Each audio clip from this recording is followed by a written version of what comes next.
listening to the Jake Asman Show on the SportsMap Radio Network. Presented by Rocket Mortgage. Live from the O'Reilly Auto Parts Studios, here's Jake Asman. Our next guest is one of my favorite follows on Twitter. He is a passionate New York sports fan. He covers all the New York sports teams for News 12 on Long Island. He is Jamie Stuart, and he joins us now on our progressive guest line. Jamie, appreciate your time this morning. Thanks for coming on the show. Do we have Jamie there, Ron? There we go. We got Jamie. You hear me? We hear you. You got me there?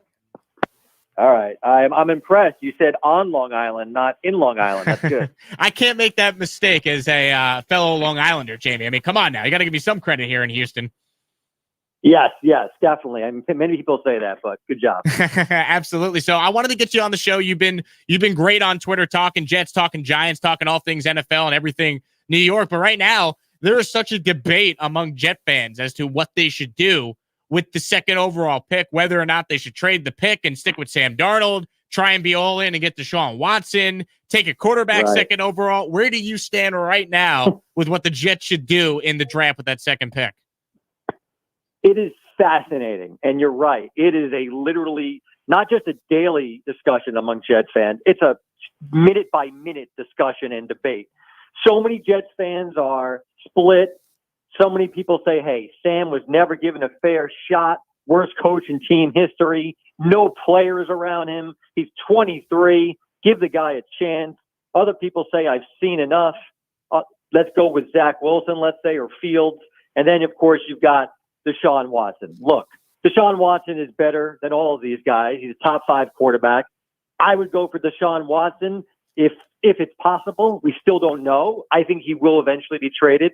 So for me, I would give up a few picks because the Jets have more picks than just about anybody, and they have more cap room than anybody. So they could actually trade, let's say, 3 first-round picks for Watson and still have 2 second-round picks next year, a first-round pick next year, and tons of cap room. They had the second most cap room in the NFL next to the Jags. So I would do that, but we don't know how possible that is. So right now, even though I was a huge fan of Darnold and he has not been given a fair shot, I agree. We are where we are. And it's 3 years of below average football, not all his fault, but you have a chance to reset the clock. If Joe Douglas, and only if, he really likes one of these quarterbacks, I think you got to make the move. You get another pick for Sam Darnold, and you actually build the team around this young quarterback the way you should have done it 3 years ago with Darnold. Jamie, my concern with Darnold, if the Jets decide to stick with him, would be, what if his confidence is just shot playing in the New York market, dealing with what he's dealt with the last 3 years? Not saying he can't still be a very good quarterback somewhere, but I just wonder if playing in New York has taken a toll on him, where his first couple of incompletions on opening day, the Jet fans are going to turn on him so quick. Yeah, I mean, it's certainly a valid concern. And by all accounts, Sam Darnold, it's crazy because he doesn't look like a guy that he doesn't ebb and flow. Like he doesn't, crawl into a shell. He answers all the questions. He's a stand-up guy. He seems very mentally strong. I think he could be fixed, quote unquote. He's only 23. But for me personally, the money is the deciding factor. And am I going to gamble on, quote, fixing Darnold? And after 1 year, I now have to pay him, a significant amount of money, or pay Zach Wilson, let's say, a fraction of that money if I think Zach Wilson and Sam Darnold are in the same ballpark. And look, let's also be honest here. Sam Darnold, he's got some great traits. He had a lot of turnovers, though, in college. He has continued that in the pros. I like him. I want him to be successful. But it's 3 years of, we're not asking Sam Darnold, to be great. We're asking him to be average because he's been below average. And if you think you can get him to just average, why not just get a rookie quarterback that you think can be really good? Jamie Stuart, Emmy-winning sportscaster, News 12, Long Island, with us here. I want to get back to what you said about Deshaun Watson because I wholeheartedly agree with you. If he eventually becomes available before the draft, is there a limit in your mind on what you'd be willing to give up for Deshaun? Like, is there a certain amount of picks where you'd stop and say that's too much, or players? Where are you at just with how aggressive you'd like to see the Jets be for Deshaun Watson? I go back and forth. I vacillated back and forth about this because you can look at the argument of, hey, Deshaun Watson was great last year and his team won 4 games. So he needs players. And if the Jets trade all their players or their picks, they become Houston in the East. I get it. But like I said, the Jets have so much cap room. They're going to sign guys to help them out. If I was the Jets, you have to give up the 2, sure. Maybe you can avoid the 23 because they have 2 first-round picks. You can give up your second-round pick, which is the first pick of the second round. I'd even give up both first-round picks the following year. That would be 3 first-round picks and a second, which is a lot, especially since the second pick overall is worth more than just 1. And you would still have a lot of picks, a good coaching staff, a good GM. So I would do that, I think. I would do 3 first-round picks and a second, which is a lot. But you're getting a quarterback that, quite no offense to Joe Namath, would probably be the best in team history. No, you're absolutely right. And I still think, and I'm here in Houston, so I get the Texans side of things all the time. I still think the Jets are in the driver's seat for Deshaun if they trade him, because there's no team that can offer the Texans a chance to just get their quarterback right away than the Jets with that second pick. Even if the Dolphins, let's say, offered the third pick, well, then there's a chance that the third best quarterback would be the option for Houston, and I'm not convinced they'd want that. So I don't think it takes 4 1s and Quentin Williams to get him. I think the 3 first-round picks, with one of them being the second overall, is going to be the best offer the Texans realistically get. Yeah, no, I was going to bring that up. That's a great point. Since you're in Houston, let me ask you. I mean, I'm looking at the Jets going, like you said, why do the Jets have to give up all that if he definitely refuses to play for them? And like you said, there's only 2 teams in play, maybe, that can offer this a really enticing package. I don't think the Jets would do 4 number 1s in Quentin Williams. I don't think they would. But maybe they would do 3 and a second. And so what are you hearing as far as, Deshaun Watson? I mean, do you think that the Jets are going to let this play out and Houston's going to let this play out until draft night, or is this going to spill over into the season? I go back and forth on this. Everyone I've spoken to has said Nick Caserio is dead set. They're not moving him. They'll just build the team around him and hope that he comes back at some point. And then to that I say, well, Nick Caserio inherited this mess. He's a 6-year contract. The value for Deshaun is never going to be higher than it is right now. Like it makes sense if you're going to trade him to do it before the draft. But the Texans over the last calendar year have done everything wrong. So I don't know if they're going to do the quote unquote right thing and try and maximize his value now. Yeah. I mean, they could just say, hey, listen, we're not going to deal you. Sorry. And then who knows? He pulls a Jalen Ramsey and all of a sudden my hamstring hurts and this and that. It can go a lot of ways. But I think, I don't know, if I'm the Texans, obviously you try to do everything you can to keep him. But if it doesn't work out, I think you could save a lot of face if you get the number 2 pick in the draft, multiple number 1s, a high 2.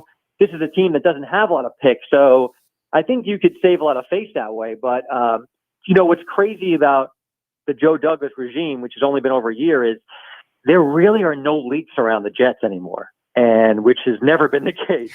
So the Jets are keeping this so close to the vest. They're really in the driver's seat. Nobody knows what they want to do. No, Joe Douglas consistently says we're building through the draft, but he also said Jamal Adams. He wants Jamal Adams to be a Jet for life, and then he got 2 first-round picks for him. So the Jets really hold all the cards here. It's going to be fascinating to see. I think we'll have a little bit of a glimmer as to the direction they want to go once free agency starts in a few days, and we'll see if they're going wide receiver, that type of thing. But my guess right now is they're going to trade Darnold and pick a quarterback at number 2, depending on what happens, of course, with Watson. Jamie Stuart with us here, News 12 Long Island. If they trade Sam, Jamie, what's realistic in his value? What could they get back for Sam Darnold? I think, look, you're going to have multiple teams interested in him because a lot of teams blame the Jets. They blame the Jets, and rightfully so. The Jets don't deserve much benefit of the doubt here. So you're going to have a team, maybe a San Fran, maybe a Chicago, maybe a Washington. All it takes is 2 teams to go back and forth, and maybe they get a late one. And I suspect a second-round pick for Darnold. And remember, the Jets gave up 3 second-round picks to move up from 6 to 3 to even select him. But I think they'll get a second-round pick for Darnold. And I would look for San Fran as a possibility because obviously there's a connection with Robert Saleh there. And you can make the argument you would rather have 23-year-old Sam Darnold than Jimmy Garoppolo. So, possible. No doubt about that. Jamie Stuart with us here. You mentioned the free agency for the Jets, second most cap space in the NFL. Is there one player or a couple of players that you think need to be Joe Douglas's number one priority when he can start signing guys? Well, there's no doubt that Tooney, the free agent offensive lineman guard from the Patriots, Tooney is definitely going to be the guy that the Jets are going to target. They wanted him last season, and the Patriots franchise tagged him. So I think he undoubtedly will be the guy the Jets target, put him alongside, of Mekhi Becton, and all of a sudden you've got the makings of an above-average offensive line. Will they go receiver in the free agency, or will they go receiver in the draft? Kenny Golladay obviously is a guy that's going to command a lot of attention. I think he's a playmaker that the Jets sorely need. Is he worth 17 or 18 million dollars that's going to happen? I don't know, but remember, the Jets have more money than almost everybody, so they certainly can get him. I think Golladay is a guy they could look at, maybe on the defensive side. Maybe Curtis Samuel is a guy I was thinking of, or Will Fuller from Houston, or a couple of second-tier free agent receivers that I think the Jets could be targeting, Samuel and a Fuller, and also potentially a Judon on the defensive end. So there are a bunch of guys, and the Jets are probably going to be linked to every one of them because they have all that money, and these agents and players want to drive up the price. But Joe Douglas, he signed a lot of one-year contracts last year, and not a lot of them panned out. And the reason was he didn't think that a lot of guys were worth it. And this year, I think you're going to see a different approach from the Jets. This is the Super Bowl for the Jet fan right now. This is what we live for. Every year. It's every year, right? I mean, this is it. The Jets grab the back page headlines in the offseason, and then they're buried in the regular season. But this has been the worst stretch in Jets, pretty much in Jets history, I think. I mean, I was here for the Cotai years. That was awful. But that was only a few years. The Jets have not been in the playoffs for a decade since they were in back-to-back championship games. It cannot get worse than it has been. I think they have the right general manager. I think they have the right coaching staff. And they finally, my view is this. I view the Jets as an expansion team. That's the way I look at it. The Jets are an expansion team with a zillion holes, tons of money, and tons of picks. So they actually can get relatively competitive relatively quickly if they make the right moves. That, of course, being the key, if they make the right moves. Yeah. He is Jamie Stuart, News 12 Long Island, Emmy-winning sportscaster. A great follow on Twitter as well. N12 Jamie Stuart is where you can find him on social media. Jamie, appreciate your time. Thanks so much for coming on for a couple minutes here, and we'll get you on soon. Hopefully the Jets make some smart decisions and the franchise is headed in the right direction. There's only one way to go, at least I think. Thanks, Jake. Jamie Stuart with us there from News 12 on Long Island. We will take a quick break and continue. It is the Jake Asman Show here on a Wednesday on Sports Map.